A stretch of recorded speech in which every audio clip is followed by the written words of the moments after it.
Assalamualaikum warahmatullahi wabarakatuh. Alhamdulillahi rabbil alamin, wassalatu wassalamu ala asrofil anbiya'i wal mursalin Sayyidina wa maulana Muhammadin wa ala alihi wa sahbihi ajmain. Amma ba'du. Ibu-ibu, bapak-bapak, jamaah sholat subuh yang dimuliakan oleh Allah, mari kita banyak bersyukur kepada Allah. Salawat dan salam kita persembahkan ke hadapan ikutan kita Muhammad Rasulullah Sallallahu Alaihi Wasallam. Ibu dan bapak-bapak sekalian, sering saya itu ditanya, seperti kemarin sore ketika saya memberi pengajian di sekelompok teman-teman di Bogor, tentu lewat Zoom. Apakah dengan puasa ini kita bisa memperbaiki keadaan? Disebutnya bahwa makin modern orang atau masyarakat, kok tidak lalu kemudian semakin bagus perilaku masyarakat. Semakin modern perilaku masyarakat, dikatakan tidak semakin bagus dengan adanya alat-alat modern seperti ada HP, ada WA, ya.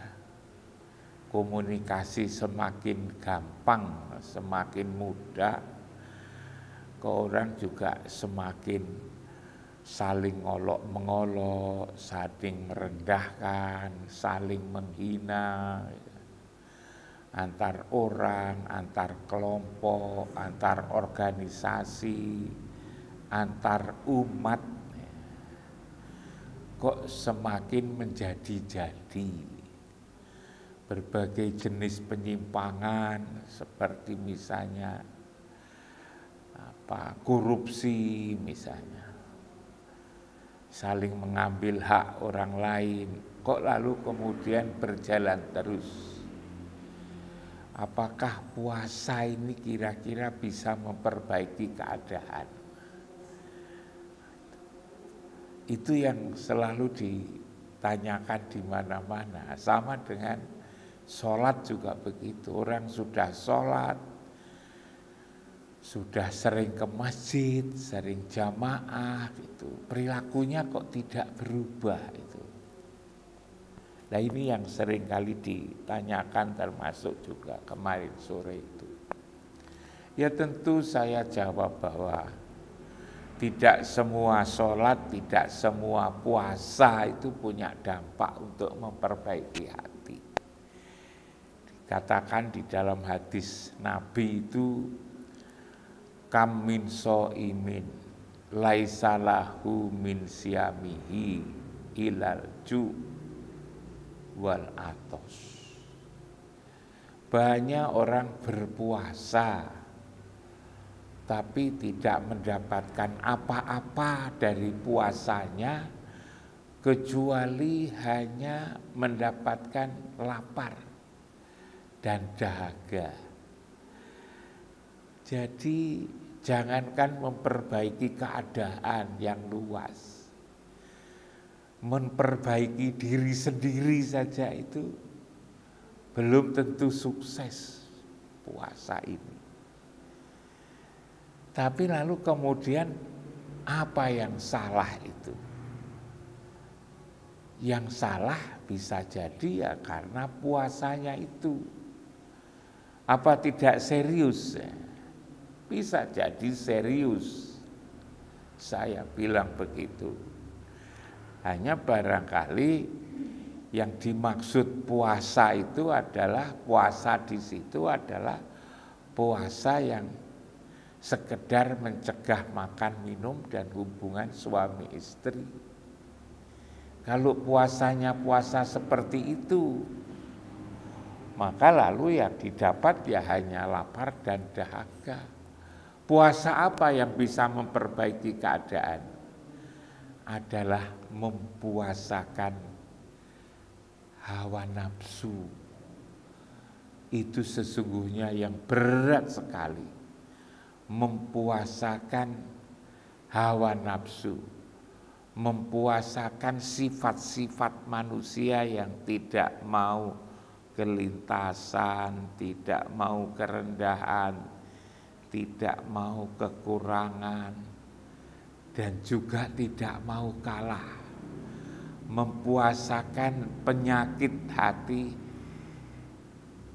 yang selalu ajib, riya, takabur, iri, dengki, hasud, tamak, fitnah, luba, dan sombong. Mempuasakan diri agar tidak selalu dendam, agar tidak membuat kerusakan, lalu kemudian agar tidak melakukan permusuhan. Mempuasakan ini sebetulnya yang bisa memperbaiki keadaan itu. Tapi lalu kemudian ditanya, kalau begitu kan puasa yang khusus, yang istilahnya Imam Al-Ghazali itu apa namanya, khuwasul khuwas, khusus daripada yang khusus. Sebetulnya itu adalah pembagian Imam Al-Ghazali saja sebetulnya. Tapi di dalam ajaran agama ini sesungguhnya ditujukan kepada iman.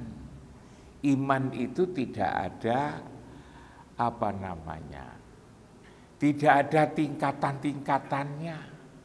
Ya ayyuhalladzina amanu, itu kepada seluruh iman. Seluruh apa yang ada di dalam dada masing-masing orang itu. Dalam agama itu sebetulnya tidak ada tingkatan-tingkatan. Mungkin pengetahuannya ada tingkatan-tingkatan. Tetapi sesungguhnya yang ada di dada itu adalah sama. Yang di dalam dada itu namanya ruh. Ruh itulah sebetulnya iman. Itu tidak ada tingkatan-tingkatan sebetulnya. Sama. Yang ada tingkatan-tingkatan itu sesungguhnya hal-hal yang terkait dengan ruhani, terkait dengan jasmani ini, kehidupan di dunia ini. Tetapi menyangkut iman itu. Bahkan kalau ruh itu sebenarnya tidak ada laki-laki, tidak ada perempuan. Ruh itu ada di tubuh laki-laki dan ada di tubuh perempuan. Sesungguhnya sama sesungguhnya itu.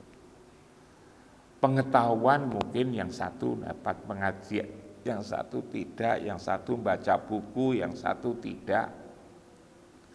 Tapi dalam konteks bagaimana memperbaiki roh itu bisa jadi orang yang bukunya banyak justru kalah dibandingkan dengan orang yang bukunya sedikit. Karena itu adalah hubungan langsung dari Allah, Rasul, lalu mukmin. Mukmin, iman, kepercayaan Allah yang ada di dalam dada kita ini. Lalu Rasul, Muhammad, lalu kemudian Allah. Makanya saya juga ditanyakan gimana kalau lagi tidak baca buku-buku yang dibaca kurang untuk melihat kebenaran. Saya ngaku, saya tanya kepada kepercayaan Allah yang ada pada diri saya. Pak Sukir mungkin tidak pernah baca buku, tapi di dalam dada Pak Sukir itu ada kepercayaan Allah, ada nurani. Tanya kepada nuraninya itu, yang ada di dalam dada, ini benar atau salah, ini betul atau tidak salah, ini tepat atau tidak salah. Karena itu bisa jadi orang yang tidak sekolah, orang yang tidak pernah sentuhan dengan buku, justru tajam di dalam melihat kebenaran. Justru tahu bahwa ini adalah benar, ini adalah salah. Yang ada di dalam hati itu sebetulnya bisa menjawab. Dulu saya katakan, jangankan orang, kucing saja itu tahu mana yang disebut miliknya, mana yang disebut bukan haknya. Dulu saya contohkan ketika kucing itu dikasih makan di pojokan rumah itu, dia tahu bahwa itu adalah disediakan untuk dia. Ketika dia makan, ada orang, maka tetap saja dia makan. Tapi ketika lalu tidak ada orang, di atas meja ada ikan, maka dia melompat di atas meja, lalu dimakannya. Nah, ketika sedang makan di atas meja itulah kemudian ada orang datang, dia mesti kabur cepat. Kenapa kabur? Karena tahu bahwa itu adalah bukan haknya. Ya, kucing saja tahu. Manusia di sini juga dilengkapi untuk itu. Tanpa ada sekolah, sebetulnya adalah dia tahu gitu. Lah, puasa sebetulnya adalah mempuasakan ini. Hawa nafsu dunia setan yang juga 10 maksiat batin ditambah 3 lagi itu dipuasakan selama bulan puasa. Nah, ketika berhasil mempuasakan hawa nafsu inilah, lalu kemudian disebut la'allakum tattaqun. Tapi kalau hanya puasa tidak makan tidak minum, itu ya bisa jadi seperti yang disitir oleh hadis Nabi, kam min shaimin laisa lahu min siyamihi ilal ju' wal atos, itu tidak akan mendapatkan apa-apa. Hanya memang secara syariah sebagai tanda bahwa itu adalah orang berpuasa, puasa itu tidak makan, tidak minum, tidak melakukan hubungan suami istri di siang hari. Kalau puasanya tidak sebatas itu yang saya sebut tadi, puasa mencegah hawa nafsu, maka lalu kemudian dia akan tambah bagus. Dan kalau itu tambah bagus, maka masyarakat pun juga akan tambah bagus. Ibu dan bapak-bapak sekalian, memang Islam itu kehadiran Islam yang dibawa oleh Rasul itu adalah untuk memperbaiki hati sebetulnya, memperbaiki apa yang ada, merawat, menjaga apa yang ada di dalam hati. Innama bu'istu li utamima makarimal akhlak. Islam itu di dalam memperbaiki kehidupan itu adalah lewat memperbaiki apa yang ada di dalam hati. Yang ada di dalam hati itulah yang ingin diperbaiki oleh Islam. Bukan lalu kemudian yang fisik. Walaupun fisik itu juga perlu, tetapi kalau yang diperbaiki itu hanya fisiknya, maka lalu tidak berhasil. Katakanlah misalnya ada perjudian di satu tempat, ada misalnya pusat anak-anak nakal, perempuan nakal misalnya itu, wanita tunasusila, mohon maaf ini saya sebut. Lalu kemudian ini di tempat itu dilarang misalnya, memang bisa saja dengan paksaan dilarang, tapi nanti akan pindah sebetulnya. Akan pindah ke tempat lain. Akan nyingkrih. Dan kalau nyingkrih di tempat baru juga berperilaku seperti ini lagi. Karena memang perilaku itu sebetulnya adalah karena dia kalah. Dia kalah dari serangan-serangan hawa nafsu ini. Dan itu memang berat. Ibu dan bapak-bapak sekalian, itu berat sebetulnya. Menjadi manusia ini sesungguhnya berat sekali. Coba kita bayangkan kalau kita mempelajari hadis Nabi itu. Bahwa perang itu yang disebut perang besar itu bukan perang fisik. Perang Khandaq, perang Badar, perang Rusia sama Ukraina itu sebetulnya bukan perang besar, itu perang kecil. Perang besar itu yang mana? Perang yang besar itu adalah perang melawan hawa nafsu. Karena itulah Rasulullah setelah perang Badar mengatakan kita baru menyelesaikan perang kecil. Coba, wong perang fisik kayak begitu dahsyat kok dibilang perang kecil. Kita akan memasuki arena perang besar. Ya Rasulullah, apa yang dimaksud dengan perang besar itu? Itu adalah perang melawan hawa nafsu. Di hadis Nabi juga dikatakan ada atuwika nafsuka alat baina jambaika. Hendaknya yang kamu kalahkan terlebih dahulu itu adalah musuh yang ada pada dirimu sendiri ini. Nah, ini Ibu dan Bapak sekalian.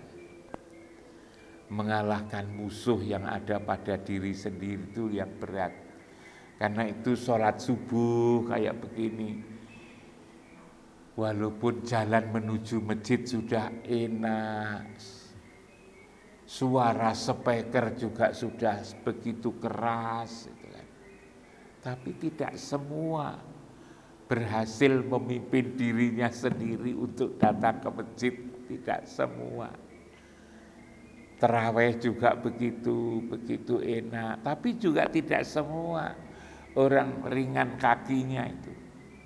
Berarti mereka juga belum bisa memimpin dirinya sendiri. Itulah dikatakan itu berat. Jadi Ibu dan Bapak-bapak sekalian, pertanyaan yang saya sebutkan tadi, apakah puasa bisa memperbaiki keadaan? Belum tentu. Apakah sholat bisa memperbaiki keadaan? Belum tentu. Puasa yang mana yang bisa memperbaiki keadaan? Puasa yang bisa mempuasakan hawa nafsu, yang bisa membelenggu jin, yang bisa membelenggu iblis, yang bisa membelenggu setan yang ada pada dirinya masing-masing. Iman kita ini bisa berhasil membelenggu jin yang ada pada dirinya, bisa membelenggu iblis, bisa membelenggu setan yang ada pada dirinya itu. Sholat yang bisa memperbaiki keadaan yang mana? Sholat yang ketika sholat adalah dijalankan secara khusyuk. Khusyuk itu seperti apa? Khusyuk yang merasa, ketika sholat merasa ketemu Tuhan.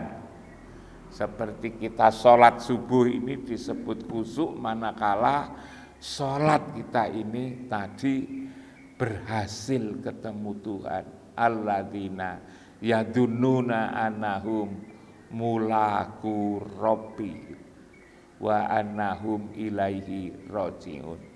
Bagaimana disebut ketemu Tuhan?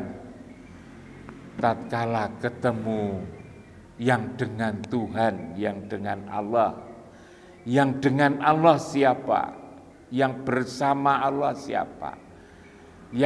Ketika nama Allah disebut nama dia siapa? Adalah ketemu Rasulullah Muhammad. Muhammad di mana?